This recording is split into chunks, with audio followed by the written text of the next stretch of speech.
Mummy आज भाजीला काय बनवू?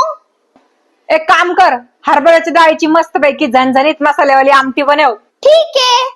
तर मंडळी काय करायचं, सगळ्यात पहिलं घ्यायची हरभऱ्याची अर्धी वाटी डाळ, त्याला टाकायचं कुकर मध्ये धुवून आणि टाकायचं पाणी आणि लावायचं झाकण आणि ठेवायचं गॅसवर आणि घ्यायच्या डाळीला 3 शिट्ट्या घेऊन आणि आता 2 घ्यायचे कांदे फोडून आणि धुवायचं गॅसवर आणि त्याला घ्यायचं भाजून चांगलं. आता ठेवायचा एक तवा गॅसवर, त्याच्यावर टाकायचं तेल, खोबरं. आता खोबऱ्याला घ्यायचं भाजून, मग मिरचीला घ्यायचं, मिरचीला भाजून घ्यायचं, मग टाकायचे धने, त्याला घ्यायचे भाजून, अद्रक लसूण टाकायचं, कोथिंबीर टाकायची, त्याला पण भाजून घ्यायचं, भाजलेला कांदा पण परत भाजून घ्यायचं. आता लगेच वाटण करून घ्यायचं मिक्सर मध्ये. नंतर थोडस खोबरं आणि लसूण कुटून घ्यायचं आणि आता शिजलेली डाळ घ्यायची, ती पण मसाल्यात बारीक करून घ्यायची.